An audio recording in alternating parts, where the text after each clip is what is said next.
اعوذ باللہ من الشیطان الرجیم بسم اللہ الرحمن الرحیم یا ایہا الناس انا خلقناکم من ذکر وانثی وجعلناکم شعوبا وقبائل لتعارفوا ان اکرمکم عند اللہ اتقاکم ان اللہ علیم خبیر۔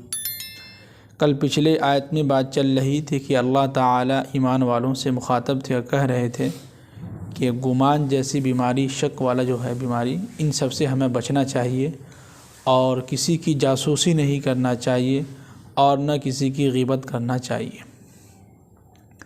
اب آگے کہہ رہے ہیں کہ یا ایھا الناس، اے لوگو، انا خلقناکم من ذکر و انثی، کہ ہم نے تم سب کو ایک مرد اور ایک عورت سے پیدا کیا ہے، یعنی سب سے پہلے حضرت آدم علیہ السلام اور دادی حوا، انہی سے جو ہے خاندان نسل چلا ہے، تو ان کی طرف مخاطب ہے۔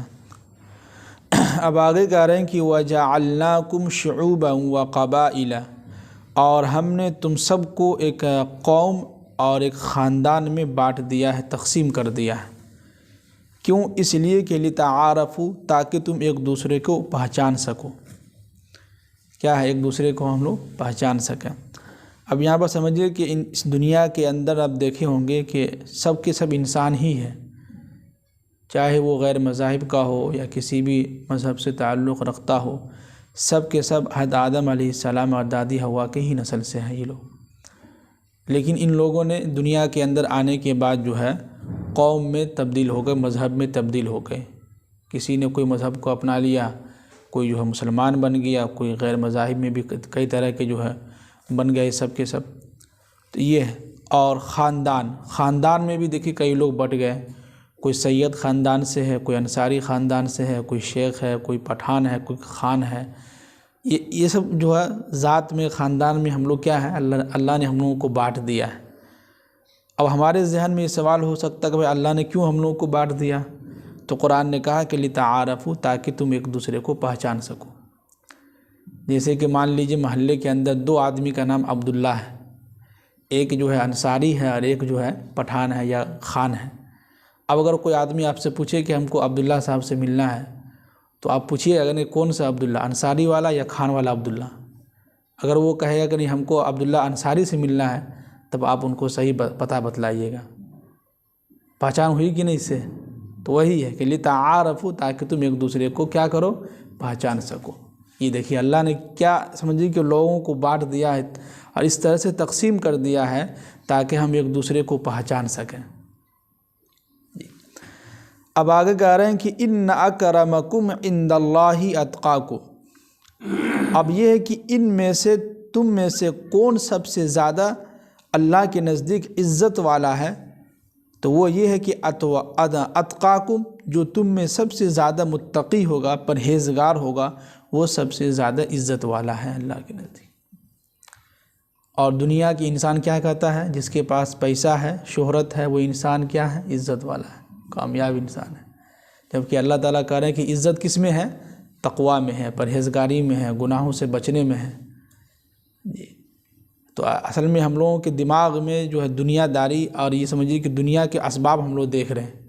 اسباب تو ہے، لیکن یہ دیکھنا ہے کہ اللہ کے نزدیک سب سے زیادہ تقویٰ والا کون ہے، تو ہمیں قرآن میں تلاش کرنا ہوگا۔ تو قرآن یہاں صاف صاف کہہ رہا ہے کہ ان اکرمکم، تم میں سب سے زیادہ عزت والا اللہ کے نزدیک وہ ہے اتقاکم، جو سب سے زیادہ پرہیزگار ہو، جو سب سے زیادہ گناہوں سے بچتا ہو۔ یہ انسان اللہ کے نزدیک سب سے زیادہ عزت والا ہے۔ یہ جی۔ اب یہاں پر ایک چیز ہے کہ اس آیت کے نازل ہونے کا مقصد کیا تھا؟ مقصد یہ تھا کہ حضرت بلال رضی اللہ تعالی عنہ جو ہے مسجد نبوی میں اذان دیتے تھے، تو کفار و مشرکین جو ابھی ایمان نہیں لائے تھے، جو منافق وغیرہ جو تھے، مکہ کے جو لوگ تھے، تو ان لوگوں نے آپس میں بات کرنے لگا کہ اللہ کے نبی صلی اللہ علیہ وسلم کو یہ کالا کوا کے علاوہ اور کچھ نہیں ملا تھا۔ یعنی کتنے گندے الفاظ ان لوگوں نے کہا، یعنی کہ بلال جو ہے بہت کالے تھے، حبشی غلام تھے، بہت کالے تھے۔ تو لوگ آپس میں بات کر رہے تھے کہ اللہ کے نبی کو اور کوئی نہیں ملا تھا، خالی انہی سے اذان دلواتے رہتے ہیں۔ اتنے کالے کوے ہیں، پورا کالا کالا ہے، انہی کو ہر وقت جو ہے کہتے ہیں اذان دینے کے لیے، انہی سے محبت، یہ وہ. تو یہ لوگ آپس میں ابھی بات ہی کر رہے تھے. اتنے میں جبرائیل علیہ السلام آ کے بتلا دیے کہ فلاں فلاں جو لوگ ہیں وہ لوگ آپس میں بات کر رہے تھے بلال کے تعلق سے. کیا ہے؟ حضرت بلال کے تعلق سے جو ہے کچھ لوگ جو ہے ان کے خلاف بات کر رہے ہیں کہ اللہ کے نبی کو کوئی اور نہیں ملا تھا، یہ کالا کوا ہی ملا تھا. نعوذ باللہ. حضرت بلال کو ہی جو ہے کہتے ہیں اذان دینے کے لیے انہی کو مؤذن بنا دیا، اور کسی کو بنا دیتا جو سب سے زیادہ گورا ہوتا، جو سب سے زیادہ خوبصورت ہوتا، ان کو بنا دیتا مؤذن. تو بس فوراً جو ہے جبرائیل علیہ السلام آ کے یہ آیت نازل کیا، بتلائے کہ کچھ لوگ جو ہیں کہہ رہے ہیں کہ جو ہے یہ کالے آدمی کو جو ہے اذان دینے کے لیے کہتے رہتے ہیں. تب یہاں پر یہ ہے کہ اللہ نے ہم لوگوں کو جو خاندان میں بانٹ دیا ہے وہ اس لیے نہیں کہ ہم آپس میں جو ہے تکبر کریں، فخر کریں، ہم ایک دوسرے کو اچھا سمجھیں. نہ نہ نہ، ہمیں ایک دوسرے کو گرا ہوا سمجھنا ہی نہیں ہے. وہ فلاں خاندان سے ہے، فلاں ذات سے ہے، اس سے ہم کو مطلب نہیں ہے. نہ نہ نہ، یہ اگر آ گیا آپ کے اندر تو پھر اس کو بولتے ہیں عصبیت، قوم پرستی، کہ یہ ہمارے قوم کا ہے، کچھ بھی غلطی کرے گا تو ہاں چپ چاپ بیٹھے رہیں گے، اور فلاں قوم کا ہے تو بس اسی کے اوپر جو ہے سب کچھ لاد دینا ہے کہ تمہاری ہی غلطی ہے، جبکہ حالانکہ غلطی اس کی نہیں ہے، غلطی آپ کے قوم کی ہے. اسی کو بولتے ہیں قوم پرستی.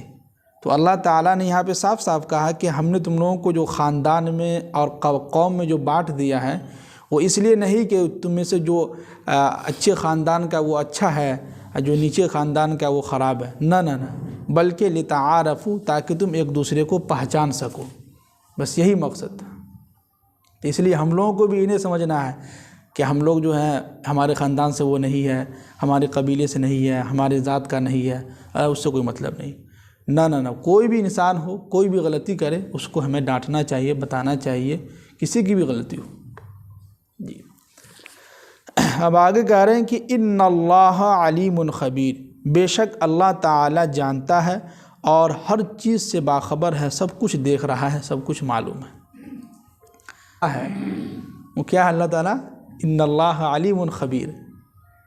آج صبح سے واٹس ایپ پر اتنے سارے میسیج، سب لوگ جو ہے اتنے نگیٹیو کہ بابری مسجد جہاں تھی وہیں پر ہی ہے، اور آج بھی وہ مسجد ہی کی زمین کہلائے گی.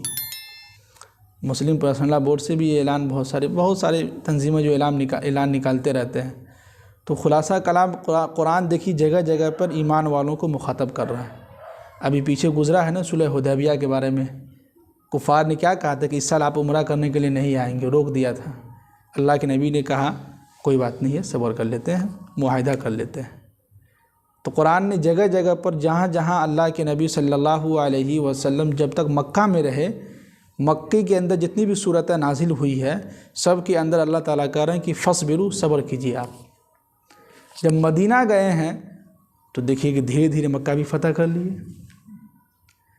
تو آج جو کچھ بھی ہوا ہے تو ایک تو ہم لوگوں کے دل میں یقین ہونا چاہیے کہ بھائی جو مسجد جہاں تھی وہ مسجد وہیں ہی رہے گی، چاہے اس کو آپ منہدم کر دیجئے، ختم کر دیجئے، وہ زمین مسجد کی ہی کہلائے گی. یہ شریعت کا اصول ہے، قانون ہے. جیسے یہ مسجد ابھی یہاں پر ہے، اب اگر کوئی چاہے کہ اس مسجد کو اٹھا کے دوسری جگہ لے جائیں، لیکن ایسا نہیں ہو سکتا. کیوں؟ اس لیے کہ یہ شروع سے ہی مسجد یہاں کہلائی ہے. اب یہ زمین مسجد کی ہی کہلائے گی، اسی جگہ مسجد بنے گی، دوسری اگر بنے گی تو. وہ کہتے ہیں نا کہ اللہ کے نبی صلی اللہ علیہ وسلم کے آنے سے پہلے جو خانہ کعبہ میں 360 بت رکھے ہوئے تھے. تو کیا بت رکھنے سے مندر ہو گیا؟ خانہ کعبہ آج بھی موجود ہے، موجود ہے کہ نہیں؟ اور یہ بھی ہے کہ جب فرعون آیا تو فرعون کے پیچھے اللہ نے کس کو بھیجا؟ موسیٰ علیہ السلام کو.